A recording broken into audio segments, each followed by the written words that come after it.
morning. I'm Erin Phalo, and this is News 9 Plus here on Facebook and YouTube. Today is a weather alert day, but first we are following some breaking news out of Nashua.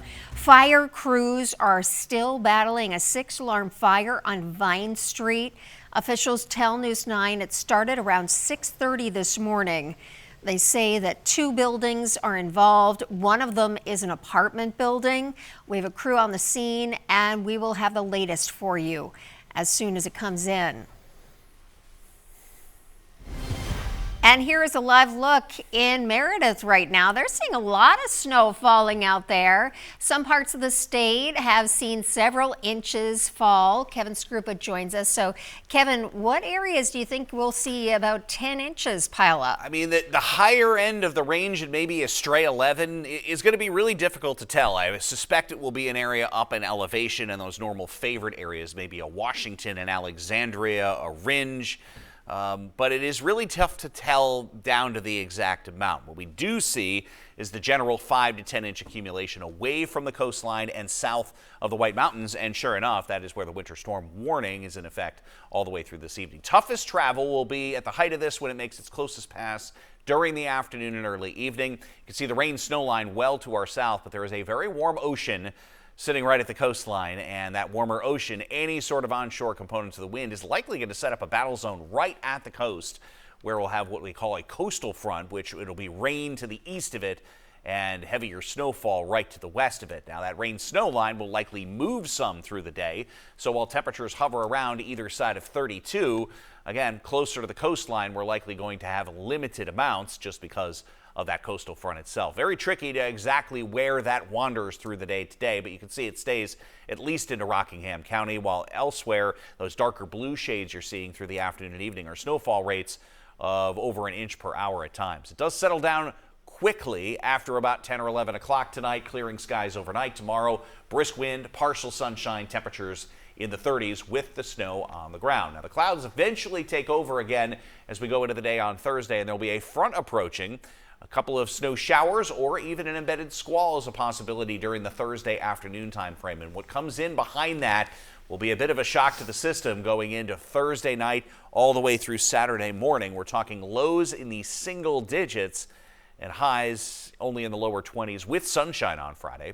So there is the snowfall forecast. And again, a general 5 to 10 inch accumulation away from the coastline and south of the White Mountains.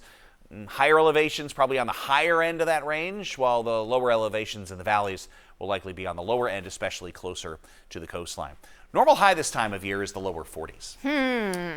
Yeah, the normal low this time of year is also in the upper teens to near 20. So we are headed much colder here going forward. And the overnight temps, yikes, it's going to be very cold. Single digits, as cold as we've been so far this season. All right, we're seeing some snowflakes in Berlin right now, and it's just going to continue until when exactly? Yeah, later on this afternoon and into this evening. I think the heaviest portion of this, where we get about 80% of the accumulation, will be from about noon to about 7 o'clock tonight. And the storm will likely make for a tough go on the roads.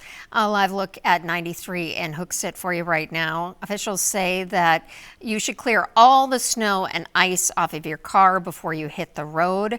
Drivers also need to give plows plenty of space, and experts also say take it easy, and in case of emergency, they say drivers should have some kind of emergency supplies in their vehicle as we head into the winter. They could include a phone charger, a flashlight, extra clothing, blankets, maybe some sand or kitty litter in case you find yourself stuck, other supplies, extra snacks and water, and of course, you're going to need that snow scraper and ice scraper, and make sure that you have plenty of washer fluid. Meantime, hardware stores across the Granite State saw shoppers stocking up on anything they might need for the winter weather. Shovels, snow blowers, ice melt, they were among the big sellers. And some locals who spoke with News 9 say that the first storm of the season is always kind of a mixed bag of emotions. It also serves as a reminder of the supplies that you may be missing. Excitement a little bit, dread a little bit, depending on the age, and the new married couples with the new homes are excited to do the snow for the first time, and kids playing out in the snow. Old people like me, like, oh, not again. I'm buying a shovel because I just moved and just remembered that I don't own a shovel anymore. So you got to stock up. Road crews spent most of last night preparing the plows to hit the roads, and those plows are going to be out all day, salting, sanding, and also clearing the way for all the drivers out there.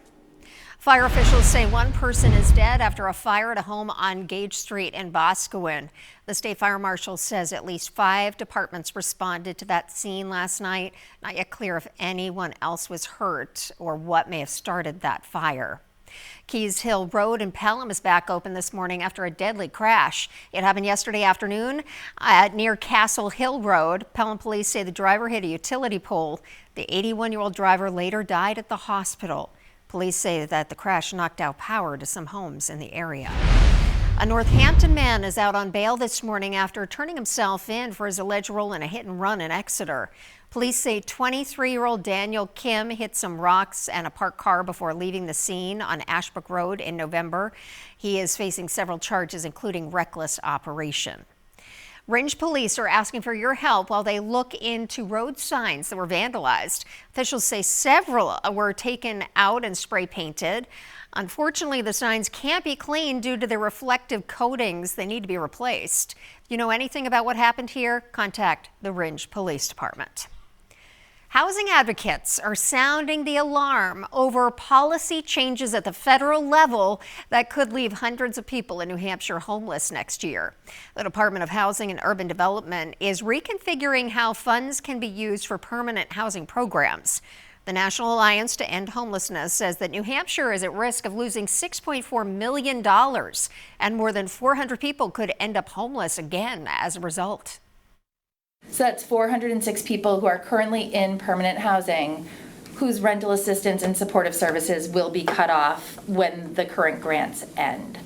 Advocates say that cut will take effect in the middle of next year. Several states have joined a lawsuit against the Trump administration to delay the changes. So far, New Hampshire has not gotten involved in that. Well, thank you for joining us for News 9 Plus here on Facebook and YouTube. Drive carefully out there and have a great day.